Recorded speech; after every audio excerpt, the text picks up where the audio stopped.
살짝 웃고 갑니다. 나이 많은 할아버지가 건강검진을 받으러 병원에 왔어요. 그런데 다른 건 다 건강한데 하나님께서 복을 주셔가지고 저는 밤에 소변을 자주 보러 간다고 그러는데 하나님이 소변을 볼 때 불을 환하게 켜주시고 소변 끝나면은 불을 꺼주시는 그런 은혜가 있어요. 그래서 다른 건 다 건강한데 할아버지 좀 상태가 이상한 것 같아가지고 어르신 아니 소변을 언제 어떻게 보길래 소변 볼 때 불을 이렇게 켜주고 소변을 안 보면은 이제 문을 딱 닫아줍니까? 그래서 머뭇거리고 있더니 옆에 있는 할머니가 이놈의 영감탱이 또 냉장고 문 열고 소변 받구만. 자, 우리가 인생살이가요 짧다고 하면 짧고 사실 긴 거예요. 여러분 인생살이가 긴 겁니다. 여러분 소나 돼지나 사자나 호랑이나 뭐 하루살이에 비해서 여러분까지 얼마나 많이 살고 있습니까? 여러분 60살 살고 70살 살았으면요 사실 많은 인생을 살아는 거예요. 흔히 뭐 예수를 밀고 인생은 짧다 그러지만은 우리가 사실 많이 살아온 거라 이 말이죠. 불교에서는 윤회설을 강조해가지고 자기가 공덕을 하고 뭐 덕을 많이 세우면 다음 세대에 뭐 돈치 있는 사람이든 이제 뭐 어떤 것으로 태어나가지고 그걸 뭐 누린다고 이렇게 유혹을 하고 있더라고요. 그 성경은 뭐요? 일생이에요, 일생. 근데 여러분과 저의 삶이 또 중요한 건 뭐냐면 여러분의 삶으로 끝나는 게 아니라 뭐예요? 여러분 자녀들로 이어지잖아요. 여러분이 어떤 삶을 따라야 한다라서 위로하는 삶, 덕을 베푸는 삶을 많이 살았으면 그 복이 뭐예요? 여러분 자녀에게도 흘러갔다.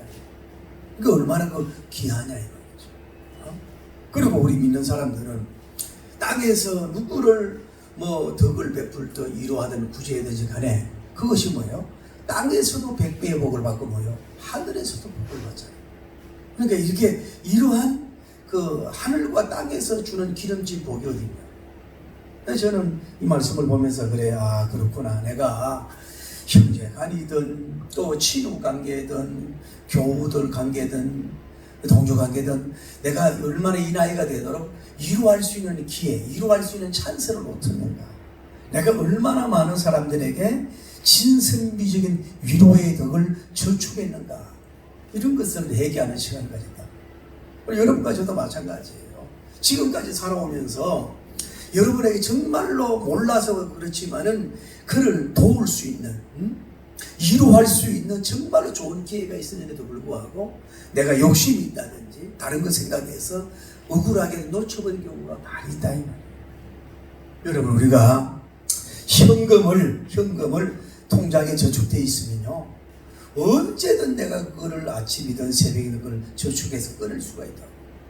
여러분 돈만 아니라 여러분의 삶 속에서 여러분이 사랑을 베풀고 구제하고 선교하고 위로하고 덕을 베푼 것들을 많은 사람들에게 저축해놓고 많은 일에 저축해놓으면요 그것이 그냥 날아가는 게 아니라 뭐예요? 여러분이 필요할 때 그것을 찾아서 아니면 이런 후손이 그걸 찾아서 쓸 수 있는 그날이 절대적으로 우리는 찾아오기 때문에 지금부터라도 열심히 위로할 수 있는 위로의 공약 위로의 막 선두주자가 될 수 있도록 이렇게 애쓰는 여러분이 되기를 예수님 이름으로 간절히 축복합니다. 그런데 문제는 직접적인 위로하는 그런 방법이 있어요. 성경적으로 보면은 이 한 여인이 결혼하려고 하다가 돈을 준비하고 옥합을 비싼 걸 준비하고 있다가 예수님을 만났어요. 예수님이 사랑하는 마음이 들어서 예수님 들어와가지고 옥합을 팍 깨셔가지고 뭐예요? 옥합을 예수님 머리에다 부어버려요. 그러니까 예수님도 기뻐하지만 온 지역에 항례가 나오잖아요. 여러분 예수님에게든 사람에게든 뭐예요? 이렇게 직접적으로 물질이든 뭐 말이든 또 다른 이벤트를 해가지고 직접적으로 일해줄 수 있는 것도 뭐예요? 감동도 주고 그 능력이 있는 건 사실이라고. 그러나 감접적인 위로가 있어요. 감접적인 어떤 면으로요? 직접적으로 위로하는 것보다는 감접적으로 위로하는 게 더 능력이 있을 수도 있다 이 말이에요. 그러니까 예를 들어서 바울님을 통해서 빌레몬이라고 하는 사람이 예수님을 구주로 영접했어요. 돌아가가지고 많은 주의 종들을 섬기고 교회를 잘 돌보고 큰 일을 해요. 그래서 그 소식이 바울님에게 전리는 거야. 믿음이 성장이 되고 사랑을 실천하고 하나님의 중지자적인 역할을 감당하니까 그 소식을 들은 바울님이 나를 통해서 전도받은 이 빌레몬 장로님이 이렇게 참 복음주의를 서는구나. 복음의 향기를 발산하고 있구나. 내가 그대를 생각하면 위로와 평안을 얻습니다 라고 하는 고백을 하는 걸 볼 수 있어요. 여러분도요, 여러분을 세례준 목사님이라든지 여러분 또 가르쳤던 선생님이라든지 또 여러분 형제간끼리 직접적인 부모에게든지 뭐예요? 간접적으로 여러분이 그 섬기고 그 위로해 주는 거예요. 그 아주 그 감동의 파장이 전율이 상대방에게 주어짐을 볼 수 있어요. 분명히 말씀, 직접적인 위로의 방법보다 뭐예요? 간접적인 위로의 방법이 오히려 그 사람의 마음을 감동시키고 울림을 줄 수 있다는 걸 알아야 돼요. 그러니까 예를 들어 여러분 교회 생활하다가 누가 뭐 서로 좀 사이가 안 좋은 것 같을 걸 좀 안 좋은 것 같은데 그 사람자가 가가지고 그분 나를 좀 좋지 않게 보는 것 같고 좀 뭔가 내 스타일을 좀 이렇게 구분하는 것 같아. 이럴 때 무슨 소리 하냐고. 아니 그분이 말하는데 지사님의 그 근사님의 기도하는 모습이나 예배 드리는 게 너무 감동이 돼가지고 때로는 목사님 설교 듣다가도 참 이렇게 시선을 보고 바라만 봐도 은혜가 됐다고 그 얘기를 나한테 하더라고. 그 얘기를 더 간접적으로 들어볼 때 그분은 뭐예요? 얼마나 기쁨이 있고 감동의 드라마가 되겠어요. 직접적인 거. 다음에 직접적인 위로 방법과 간접적인 방법을 동시에 할 수 있는 것도 우리가 사람을 그 감동 주고 울릴 수 있는 방법일 수도 있다. 여러분, 자, 예수님께서 그 백근에 있는 십자가를 짊어지고 쓰러지고 짊어지고 쓰러지고 게다가 그 전에 많은 이 매를 맞아서 피를 흘리고 유혈이 낭자한 모습으로 그걸 걸어가지고 근데 이제 간중 중에 있던 어떤 건장한 사람 하나가 있단 말이에요. 그래서 예수님이 도저히 그 십자가를 짊어지고 갈 수가 없어. 비틀거리고 쓰러지셔. 그래서 당신이 이리 와봐. 이 침을 지라. 이랬을 때 하필 내가 건장한 남자로 태어난 게 뭐냐고. 차라리 여자로 태어나지. 응? 내가 좀 멀리 있지 왜 말로 가까이 내려 구경 와가지고 이러냐고. 응?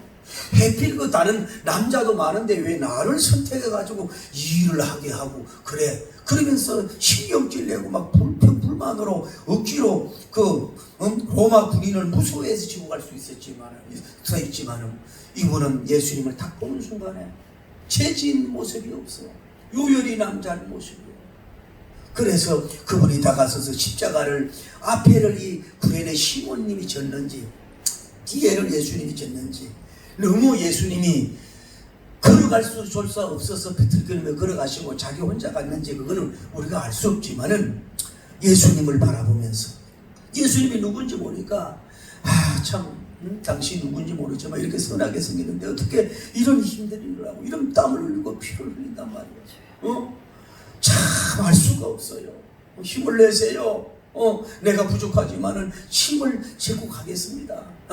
하면서 예수님이 땀을 흘리면서 바라보면서 보통 분이 아닌 것 같은데 랍비 같은데 왜 이런 어려운 집을 지십니까? 어찌 울면서 이렇게 같이 예수님의 손을 잡았는지 모르지만은 부축했는지 모르지만 집어서 그 갈보리로 골고다로 올라갔는지도 모른다. 이게 하나님의 계획이란 말이에요. 예수님이 그 마지막 십자가 지는 거기까지 뭐예요? 위로의 사람을 세우는 거예요.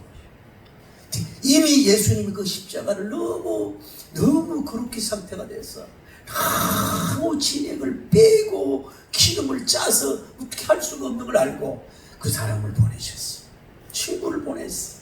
그래서 그 십자가를 대신 지고 가고 구속에 대해서는 전혀 상관없지만은 그 예수님을 침을 지면서 위로해주고 격려해주는 건 뭐예요? 이거는 뭐예요? 직접적인 건 아니에요. 다른 사람의 명령에서 그냥 억지로 그냥 자발적이 아니라 능동적이 명령이었지만 자발적으로, 능동적으로 이렇게 하면서 자기에게 주어진 이 거룩한 사건 앞에 영문도 잘 모르지만은 그렇게 이분은 뭐예요? 예수님을 짐을 지고 위로해 주고는 삶을 살았다. 그래서 나중에 그 후손이 천복만복을 받는 역사를 이루어지잖아요. 여러분, 갑자기 생각하지 않은 기회가 왔을 때도 이루어가야 됩니다. 그 이루어하는 일이 전혀 이해가 안 돼도 이루어하는 길을 가야 된단 말이에요. 여러분이 힘들고 어려워도 다른 사람이 비틀거리고 있으면은 예수님이라도 누구라도 뭐예요? 위로의 짐을 여러분의 에너지 짐에서 지고 갈 수 있는 삶이 되기를 예수님 이름으로 축복합니다. 제가 은사론 책을 써가지고 성령님 운동도 하고 은사 운동도 하면서 또 많은 설교하면서 느끼는 말, 이 말은 가볍게 여기지 마요. 제가 어느 날 기도하는 속에 참 성령님 저를 위로해달라고 막 이렇게 기도하는데 천둥 같은 주님 음성이 들어요. 사랑하는 종아, 내가 위로만 받으려고 하지 말고 사람에게도 하나님에게도 위로만 받으려고 하지 말고 네가 나를 좀 위로해라. 간단한 말입니다. 그러나 가볍게 받지 마세요. 성령님을 위로하는 삶을 살아라. 예수님을 위로하는 삶을 살아라. 하나님 나에게 여러 가지 동서남북의 문을 열어서 나를 위로해달라고 기도하는 건 좋지만 내가 야외 하나님을 위로하는 삶을 살게 하여 주시옵소서. 이 말씀을 부여잡고 정말로 주님, 이제는 성령님을 뜨겁게 위로해드리고 예수님을 위로해드리는 적극적인 삶이 되기를 예수님 이름으로 축복합니다. 할렐루야. 자, 이런 내용입니다.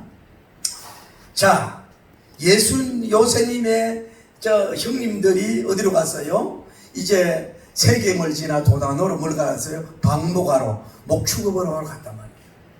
그 아버지의 명령을 바꿔서 개나리 보찜을 지고 저는 먹을 것을 가지고 형님들을 찾아 이리저리 찾아 천리민기를 찾아왔어. 봤는데 먼 데서 어느 정도 오니까 형들이 결론을 해가지고 이 꿈쟁이를 죽이자. 결의를 하는 거예요. 그런데 르벤이라고 하는 사람이 창세기 37장에서 하는 얘기가 이 아들을 요셉을 사망 죽이지는 말아라. 절대 죽이지는 말아라. 그리고 이 요셉을 절대 피 흘리게 하지는 말아라. 왜 그러냐면 자기 속으로 이 요셉을 구출을 해서 아버지께로 데려가려고 하는 장남의 계획이었다. 그래서 이제 요셉이 다가오니까 이 요셉을 잡아서 그 쇠미는 데다가 집어던져. 옷을 벗기고 집어던져. 그리고 이 르벤이면 또 딴 데 갔어요. 그런데 와보니까 요셉이 없어. 달리 갔다고 보시고요. 우리는 어떤 사람을 위로하느냐. 봐요. 요셉 입장에서 보세요. 그 물이 없는 깊은 웅덩이 새. 그 요셉은 아주 어린이를 거기다 집어던졌어요. 오늘 여러분과 저는 다음 세대 어린이를 위로하는 삶입니다. 이 시대의 요셉님 같은 사람을 위로할 수 있는 삶입니다. 또 하나는 요셉은 형제들을 통해서 왕따를 당해가지고 여기에 등짐을 받았어요. 오늘 우리 주변에도 보면은 지역적인 왕따, 국가적인 왕따, 교회적인 때로는 왕따를 당하여서 울고 있는 사람들이 있어요. 그런 사람을 찾아서 여러분과 저는 위로를 해야 됩니다. 또 요셉님은 거기서 애걸복구를 하면서 나오려고 하지만 뭐예요? 거기서 자기 힘과 능력으로 도저히 나올 수가 없어. 끌어내야 되는데 나올 수가 없어. 여러분 자신이나 가까운 사람도 자기가 잘못된 건 아니라 다른 사람들의 힘을 의심으로 말미암아서 폭행으로 말미암아서 이런 억울한 물 없는 이 샘 감옥 같은 데다 던짐을 받은 사람이 있어요. 오늘날도요 억울하게 감옥 갇힌 사람 많아요. 이런 사람들을 달란트를 가지고 그들을 구출해내는 구출 작전에서 이루어해 줄 수 있는 여러분이 되기를 예수님 이름으로 축복합니다. 그 성경에 보면요 요셉을 던졌다 그래요. 던졌다. 세상에 여러분 그 얼마나 깊은 웅덩이겠어요. 그 어린 아이를 집어 던지면요 무릎이 성하겠습니까? 어떻게 뭐 인격적으로 내린 게 아니라 던졌으면 뭐 얼굴도 상처가 있고 뭐 피도 날과 함께 얼마나 아팠겠어요. 오늘날 여러분 상처는요 사람을 통해서가 많아. 특히 남자들을 통한 상처가 더 많아. 여자가 주는 상처보다 그룹이 주는 상처가 더 많아. 러벤 사단 10명의 이 사단이 이 상처를 주잖아. 나라가 크다고 상처를 주고 그룹의 힘을 의지해서 상처를 주잖아. 그렇게 울고 있는 어쩔 수 없는 그런 사람들 보여. 우리가 보세요. 이 코로나 사태에 이 가난한 나라들 보세요. 무조건 나오지 말고 아주 굶어 죽는 상황이 되는 처절하게. 여러분이 축복받아도 그를 이루어야 된다. 사막 같은 샘물 같은 속에 빠져 있잖아요. 잘 사는 나라가 도대체 뭐 해야 됩니까? 우리가 그 일을 해야 되지 않겠어요? 그리고 요셉 같은 경우는 꿈을 꾸는 사람이야. 꿈 얘기하다가 그냥 자기도 모르게 당황하고 슬프고 울고 억울하고 얼마나 두렵고 거기에서 막 벌벌 떨고 있겠어요. 얼마나 벌벌 떨고 있겠어요. 이런 사람을, 특히 북한 백성들, 이런 사람들을 우리가 능력과 여러 가지 축복을 받아가지고 금질 수 있는 여러분 되길 바랍니다. 여러분, 요셉님이 꿈꾸는 자가, 형제들이 말하기를 꿈꾸는 자보다 드리머, 꿈꾸는 자다. 얘를 갈기갈기 찢어 죽여서 그의 꿈이 어떻게 되는가 보자, 이렇게 해서 요셉을 죽이려 하는. 여러분, 요셉이 꿈을 꾸려고 했어요? 그냥 계시에 그분이 그에게 꿈을 준 거예요. 그리고 그 꿈을 하나님 그 종에게 이루어가는 거예요. 그런데 왜 질투해서 이 하나님의 꿈을 이루어가는 이 사람의 길을 막고 죽이려고 하는 것은 이건 하나님을 향한 대항하는 죄악이라 이 말이에요. 여러분, 교회 생활하면서요, 믿음에 있던 어떤 연륜이 있던 어떤 직분이 어떻든지 간에 정말로 주님의 뜻을 이루고 주님의 꿈을 이루고 가려고 하는 사람들을 방해하는 것은 하나님과 싸우는, 절대 그런 면에 방해꾼이 되지 않기를 예수님의 이름으로 축복을 합니다. 할렐루야. 근데 여기서 하나 알 수 있는 건 뭐냐면은, 자, 요셉님을 우물가에다 던져줬단 말이에요. 던져주고 이제 자기들 그룹은 있는데 러벤님이 사라졌어요. 뭐하러 갔는지 갔어. 떨어졌어. 가보니까 뭐예요? 그래도 그 우물가에 다시 가보니까 뭐예요? 이 요셉이 없어진 거예요. 근데 뭘 얘기하냐면은, 꿈덩이 1호의 대상자와 거리적으로나 시간적으로 너무 떨어져 있으면 어떻게 되는 거예요? 이루할 수가 없는 상황이 주어질 수가 있다는 걸 아셔야 돼요. 그래서 여러분은 그 이루의 대상이 자녀이든지, 여러분 어버이든지 간에, 형제이든지 간에, 뭐 주의 종이든지 간에, 선교사님이든지 간에, 여러분 자녀이든지 간에 뭐요, 너무 멀리 떨어져 있고 시간적으로 너무 멀리 가버리면 다시 와도 그를 볼 수 없어. 그를 만날 수 없어. 요셉아 힘들지, 형아가 있다, 위로해 줄 수가 없어. 사라질 수 있다. 그래서 위로의 대상과는 가급적이면 떨어지지 말고 가까이 있는 것이 좋다는 걸 알아야 돼. 미워하시려도 가까이 있는 게 좋다. 언제든 떨어질 수가 있다. 그런데 저는 이 말씀을 이렇게 묵상해 보면서, 와, 왜 이 러벤님이, 러벤이라는 뜻은 괴로움에 근고합니다 하는 뜻이 뭐냐면은, 그러니까 어머니 레아가 오랜만에 막 그 잘생긴 저 닮은 사람, 웃지도 않네. 저 야곱님이 와갔는데 자기는 눈 안 줘. 라헬리만 쳐다보고 막 좋아하고 이러니 질투나고 얼마나 힘들었겠어.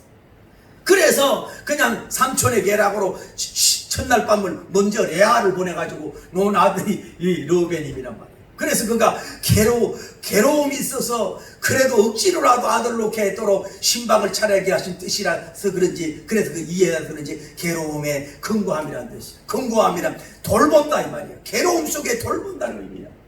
그 이름대로 되는 역사가 일어난 거 아니야. 그래서 제가 가만히 제가 주석을 안 보고 요즘 설교하잖아요. 뭔 얘기냐면은, 왜 르벤님이 이 9명의 동생들 그룹, 다음에 한 명은 이 우물가에 빠져있는 요셉을 두고 이렇게 멀리 떨어졌을까? 그 사이에 이스마엘 사람들이 상인이 와가지고 이 자기들끼리 합의해가지고 뭐예요? 이 요셉을 팔아서 떠나갔단 말이에요. 그래서 왜 떠나갔을까? 그럴 수도 있겠다. 요셉을 구출하는 이 생명 구출의 위대한 프로젝트, 이 플랜, 계획이 있으니까 어디 뭐 밧줄이라도 어디 뭐 침능꾼이나 우리나라로 말하면 밧줄을 구하러 갔나? 아니면 나무 같은 걸 이렇게 좀 잘라가지고 얘를 이렇게 좀 올라올 수 있도록 이렇게 이 사다리 같은 걸 만들러 가다가 그래서 이렇게 늦게 오지 않았을까? 이렇게 긍정적으로 이렇게 추상이 되더라고요. 좀 더 아쉬운 것은 그 다른 형제 하나를 좀 선하게 포섭을 하지, 혼자서 구출하려고 하면 시간 낭비가 된다. 혼자서 구출하려고 하면 안 돼. 좀 마음에 맞는 자기 큰형 말을 듣는 사람을 이렇게 해가지고 두 사람을 이렇게 해서 한 사람은 저쪽에 뭐 이리가 온다 해가지고 다른 사람은 저쪽으로 양을 이렇게 유인하게 하고 두 사람이 뭘 어떻게 해가지고 세 사람이든 해가지고 얼른 요셉을 구출해가 뒤로 빼내면 되지 왜 그 생각은 안 됐을까?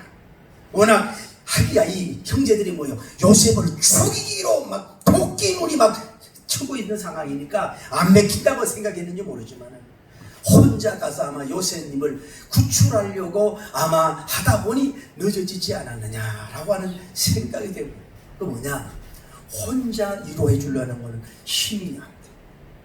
삼겹줄은 뭐도 끊을 수 없듯이 가급적이면 여러분 2명, 3명의 위로의 사단, 위로의 이 컴포먼트라고 이 위로의 끈을 만들어라.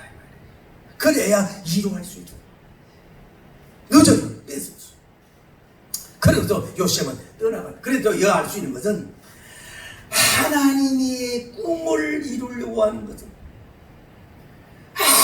아무리 사람들이 죽이려고 해도 죽일 수가 없어. 상인을 보냅니다. 또 구출하려고 아무리 노력해도 안 돼. 그럴 때는 뭐 하나님이 하실 일을 어쩔 수 없다는 걸 알고 그냥 받아들이고 갈 수밖에 없는 줄을 믿습니다. 갈 수밖에 없다. 자, 이제 세월이 지났어요. 쉽게 말하면 10년이 가고 20년이 가고 30년이 사고 창세기 37장에 이 사건이 일어났어. 38장, 39장, 41장, 42장에 우리가 본문을 읽었어요. 세월에 가서 이제 요셉이면 뭐 드디어 뭐가 됐어요? 이 애굽의 국무총리가 됐어요. 그래가지고 이제 자기 가나안에 너무 흉년이 들었어. 요셉이 야곱님이 얘들아 뭐 쳐다만 보고 있느냐? 애굽에 가면은 곡식을 판단다. 빨리 가라. 그래가지고 이제 사단을 꾸며가지고 이 돈을 가지고 사러 왔어. 근데 딱 와서 보니까 요셉님은 알아보지만 그들은 알아보지 못하고 너희들은 정탐꾼이야. 왜 이렇게 몰려왔어? 그랬더니 아이고 그러지 않고요. 우리는 하나비의 형제들이에요. 하나이는 그 사변이 일어나고 사고 날까봐 아버지가 막내를 안고 있고요. 하나이는요 잃어버렸어요. 없어졌어요. 우리는 한 형제예요. 아니야 너희들 보니까 이게 정탐꾼으로 이렇게 돌아온 거야. 이 나쁜 놈들이야. 이러니까 아니라고. 그래서 이스라엘 그 요셉은 알아보지만 그래서 이 모든 형제는 뭐예요? 3일간 감옥에 갇혀. 전 형제를 3일간 감옥에 갇혀요. 다음번에 얘기 가둬다가 이제 와서 고백해요. 나도 하나님을 믿는 경건한 사람이요. 너희들이 살 길은 딴 거 없어. 다 너희 아우 베냐민만 데려와. 그래서 양식도 사가지고 가서 그 굶주리도 면하고 그렇게 해. 이렇게 하니까 이들이 막 모여서 하는 얘기가 형제들이 그 보라고. 우리가 이 요셉이 그때 그 샘물에 던졌을 때에 간청하고 애걸복걸할 때에 그 털어주지 못한 걸 우리가 우린 이런 죄의 대가를 받는다고 막 후회하는 거야. 그때 르벤이 말하는 거예요. 그 뭐라 그랬어 내가 생명을 건드리지 말고 죽이지 말라고 얘기를 내가 얼마나 당부했단 말이야. 피 흘리지 마라 그랬잖아. 이제 거기에 대한 피값을 받는 거야. 자기들끼리 수군거려. 통변이 있단 말이야. 통역자가 르벤님의 통역자 사람이 있고 이 요셉님의 통역자가 있어. 요셉님은 다 알아들어. 통변을 안 해도 다 알아듣는데 자기들끼리 떠들었단 말이야. 이 스토리 내용을 듣고 요셉님이 사람을 물리고 가서 방에 가서 울면서 대성통곡하고 우는 그런 역사가 일어나는 내용입니다. 그러면은 요셉님이 왜 울었을까? 아마 첫째, 그 어릴 때에 형제들이 아주 우정주의, 냉혈인간주의를 해가지고 이 감옥 같은 빈 웅덩이에다가 던져서 살아나려고 무서워하고 그 생각이 나서 울을 수도 있는 것이고, 또 왜 울었을까? 그래도 자기가 이 국무총리가 돼서 이들을 지금 훈련하고 있는데 그때 그 사건을 형제들이 반성하고 회개하고 있구나.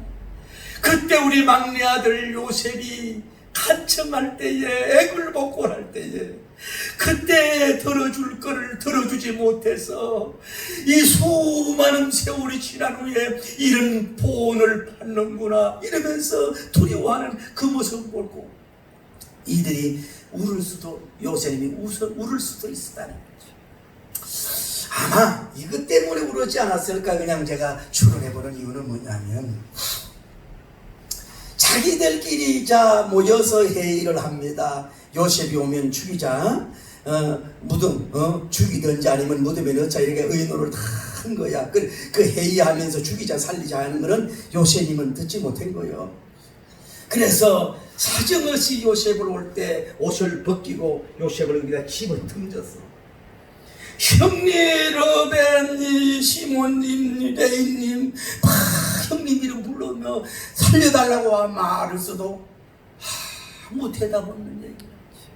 그래서 요셉은 생각하기를, 그렇구나, 나는 버림받은 동생이여, 어쩌면 10 형제들이 전부 다 단합을 해서 나를 죽이려고 공모했구나. 미워. 어찌 그럴 수가 있을까? 어쩌면 한 명이 내 편도 없었단 말인가? 나를 구출할 계획을 사람이 한 명도 없었단 말인가? 이러면서 수많은 세월 동안 고뇌하며 상처 속에, 트라우마 속에서 살았을 것이라 이 말이야.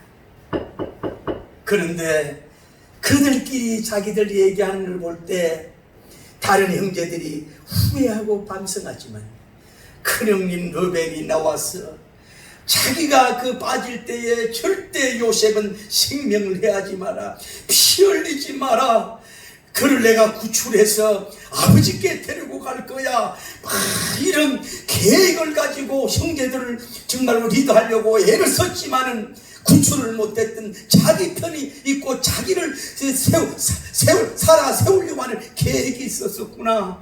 큰형님 고맙습니다, 감사합니다 하면서 너무 감동이 돼서 울을 수도 있었을 것이다. 자, 37장에 그러니까 르벤이 사람을 있었던 거요. 그리고 와서 봐요.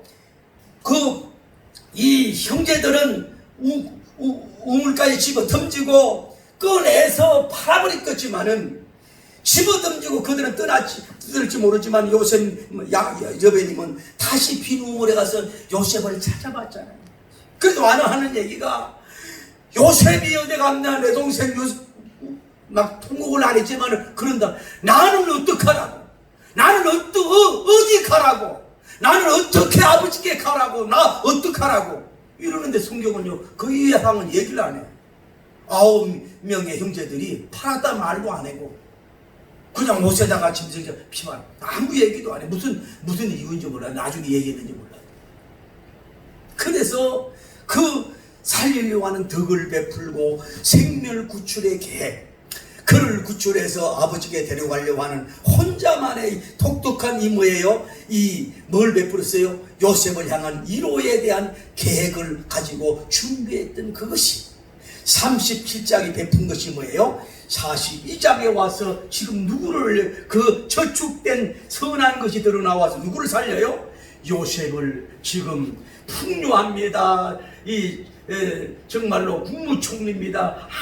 아무 부족함이 없습니다. 모든 것을 얻어서 천하를 호령하고 있는 그에게 이 르벤님의 이 아름다운 따뜻한 자기를 향한 사랑, 위로, 구출, 생명 구출, 이런 그런 전략, 계획, 실행하려고 했던 것, 노력했던 것을 뭐요? 그에게 부지 중에 알려졌어요.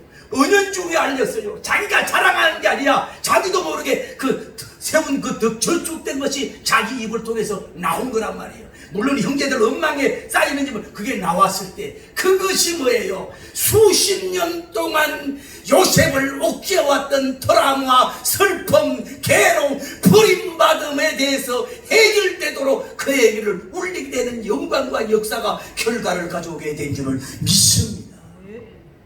여러분, 이제부터라도 늦지 않았습니다. 믿는 자든 믿지 않는 자든 간에 생명을 구출하고 살리는 좋은 일이 있었어요. 여러분이 계획하시고 많은 것을 이루어해주고 그걸 저축해 놓으면 여러분 일생이 풍요를 뿐만 아니라 후손뿐만 아니라 하늘에서도 복을 받는 줄을 믿습니다. 할렐루야. 오래전에 얘기입니다. 영국의 어디에서 어떤 의학도가 공부를 하고 열심히 공부를 하는데 너무 가난하고 등록금이 없어가지고 이 의학을 지속할 수가 없는 거예요.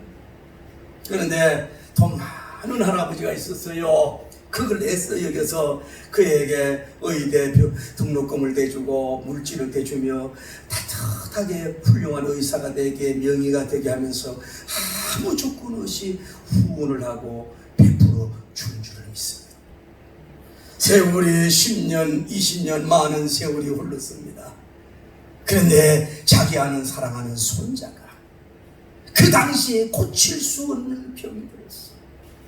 그 당시에 그 병에 걸리면 죽을 수밖에 없는데 이 내용을 들었는 의사가 있었는데 그 의사가 누구냐면 그 할아버지에게 등록금을 받고 물질적 위로를 받아서 의학을 공부하게 도와준 그분 손자인 줄 알고 힘겹게 달려와서 거기에 대한 연구된 어떤 걸 통해서 이 아이를 깨끗하게 치료받고 살아나게 된 줄을 믿습니다.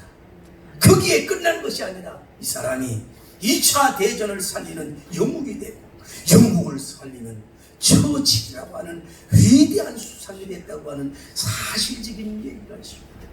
여러분, 이유도 알고 따지도 묻히지도 마시고 널 내가 이름을 베풀어서 널 다시 센터링 받겠다고 하는 얄팍한 그런 마음을 갖지 말고 순수한 마음으로 기에 있는 대로 영적이고 육적인 것을, 물질적인 것을 많은 사람을 하는 이루하고 특히 꿈꾸는 자를 이루하는 여러분이 됨으로 말미암아 하늘과 땅에 기름진 복이 있기를 예수님 이름으로 축복합니다.